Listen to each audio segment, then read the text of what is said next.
할렐루야! 사랑하는 친구들, 어제 하루도 잘 지냈습니까? 자, 오늘 1월 26일 화요일 청매 큐티 시작해 보도록 하겠습니다. 자, 오늘 본문 누가복음 9장 1절에서 17절까지의 말씀으로 전하는 사람, 당황한 사람, 증명하는 사람 이라는 제목으로 여러분과 함께 묵상을 나누도록 하겠습니다. 제자들은 하나님 나라를 전했고 헤롯은 예수님의 소식에 혼란스러워했고 예수님은 살아계신 하나님의 아들이심을 드러내셨습니다.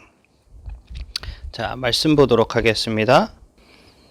예수님께서는 12제자를 부르시고 이들에게 귀신을 이기고 병을 고치는 능력과 권세를 주셨어요. 고치는 능력과 권세를 주셨습니다. 예수님은 12제자를 부르시고 이들에게 악한 영들을 제어하고 병을 고치는 능력과 권세를 주셨어요. 그리스도께서 주시는 능력과 권세가 아니면 제자들이 감당할 수 없는 일이죠. 제자들을 통해 진정한 영적 자유와 영적 치유를 일으키신 주님의 능력과 권세가 나와 우리 교회의 사역을 통해서도 나타나기를 기도하시기 바랍니다. 계속 볼게요. 그리고 하나님 나라를 전하고 병을 치료하라고 이들을 보내셨습니다. 하나님 나라를 전하고 병을 치료하라고 이들을 어떻게 하셨죠? 보내셨어요. 제자들을 세상에 보내셔서 천국 복음을 전하게 하시고 연약한 자들을 치료하게 하셨어요. 천국 복음이 전파되는 곳에는 치유의 역사가 일어납니다. 왜냐하면 하나님의 나라는 신령한 영적 치유의 나라이기 때문에 그래요.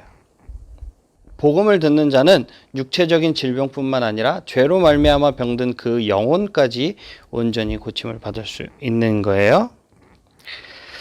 자, 3절 예수님께서 말씀하셨습니다. 여행을 위해 아무것도 챙기지 말라. 아무것도 챙기지 말라. 지팡이나 가방이나 또는 빵이나 돈이나 챙기지 마라. 옷도 두 벌을 준비하지 마라. 예수님은 제자들을 보내시면서 여행에 필요한 가장 기본적이고 필수적인 것마저 준비하지 말라고 말씀하시는 거예요. 하나님이 그들을 친히 보호하시고 그리고 모든 필요를 채워주시겠다라는 거예요. 채워주심. 내가 하나님의 일을 할 때 하나님은 나의 모든 일을 책임져 주신다라는 것을 여러분들은 이 본문을 보면서 생각하시기 바랍니다. 4절 어느 집에 들어가든지 떠날 때까지 그 집에 머물러라. 기본적으로 필요한 것들을 하나도 챙기지 않은 제자들은 어느 집이든지 복음을 받아들인 그 집에 끝까지 머물러서 어떻게 집중해서 사역을 한 거예요. 자신들에게 더 좋은 것을 대접해주는 집을 찾아가 여기저기 기웃거린 것이 아니라 복음을 듣는 그 집에 머물러서 사역을 한 거예요. 자, 만일 너희를 받아들이지 않으면 그 마을에서 나올 때 내 발의 먼지를 떨어버려라. 이것이 그들에게 증거가 될 것이다. 제자들이 떠나 온 마을을 두루 다니면서 복음을 전파하고 가는 곳마다 사람들을 고쳐주었습니다. 비록 복음이 사람을 통해 전해지더라도 그 말씀은 하나님이 위임하신 거예요. 하나님께서 위임하신 거예요. 그래서 말씀을 영접하지 않는 것은 곧 하나님을 배척하는 거죠. 그러므로 말씀을 받아들이지 않는 것을 사소하게 생각하지 마세요. 제자들은 사람들이 말씀을 영접하든지 거부하든지 그저 주님의 명령에만 순종하며 힘있게 하나님의 나라를 전파한 거예요. 이것이 오늘 우리의 사명이기도 합니다. 아멘. 아멘. 우리 7절부터 보도록 할게요. 분봉한 헤롯은 일어나는 모든 일을 듣고 매우 혼란스러웠습니다. 그것은 어떤 사람들은 세례 요한이 죽었다가 다시 살아났다고 말하고 어떤 사람들은 엘리야가 나타났다고도 하고 또 어떤 사람들은 옛 예언자 중에 하나가 다시 살아났다고도 하였기 때문입니다. 헤롯이 말했습니다. 내가 요한의 머리를 잘랐는데 이런 소문이 들리는 그 사람은 누구인가? 헤롯은 예수님을 한번 만나보려고 하였습니다. 제자들을 통해 천국 복음의 능력이 나타나자 헤롯이 크게 당황하며 예수님의 정체에 큰 관심을 가져요. 그러나 그 관심은 예수님에 대한 그런 신앙의 고백으로 이어지는 것이 아니라 이 사람이 누구지? 하는 그런 궁금증이기만 했어요. 그래서 내가 예수님에 대해 더욱 알고 싶어하는 이유가 무엇인지 여러분 곰곰이 생각해 보시기를 바랍니다. 신앙의 고백인지 아니면 그냥 궁금한 것인지. 이 질문에 대답을 해보시는 여러분들이 되시기를 축복합니다. 자, 10절 한번 보도록 하겠습니다. 사도들이 돌아와서 자기들이 했던 모든 일을 예수님께 말씀드렸습니다. 예수님께서 제자들을 데리고 베세다라고 불리는 마을로 가셨습니다. 제자들의 놀라운 사역 보고를 받으시고 그들을 데리고 한적한 곳을 찾아서 베세다로 가셨어요. 이는 열심히 일한 제자들을 잠시 쉬게 하시면서 예수님도 스스로 기도하실 만한 그런 짬을 얻기 위해서였습니다. 주님은 오늘 우리 사역의 작은 성공에도 귀를 기울이시고 들어주셔요. 그리고 쉴 만한 곳으로 인도하시면서 더 깊은 교제를 나누시기 원하십니다. 우리 11절부터 보도록 하겠습니다. 사람들이 이 사실을 알고 예수님을 따라왔습니다.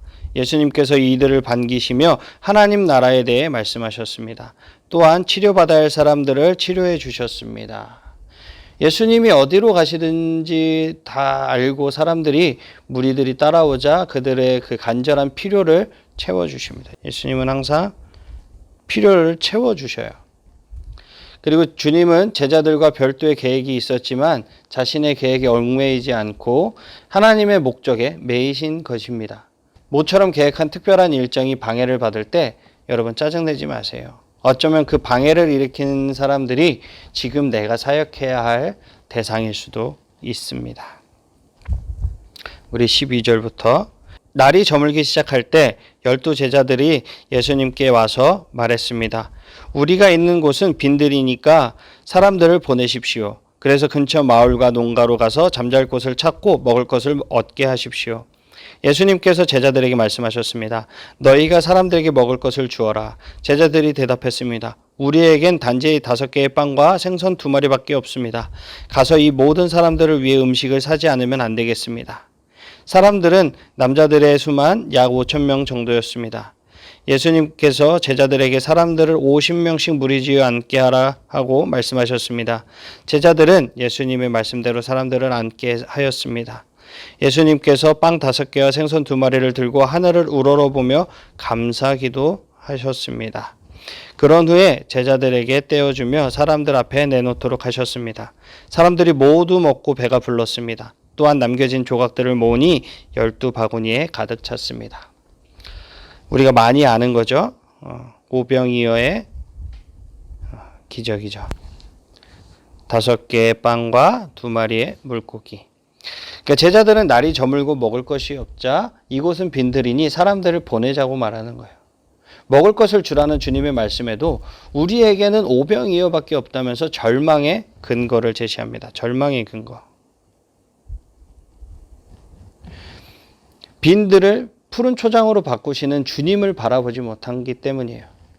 예수님은 우리의 굶주림을 채우시는 분입니다. 마치 광야에서 이스라엘에게 뭘 주셨죠? 만나와 메추라기를 주셨죠.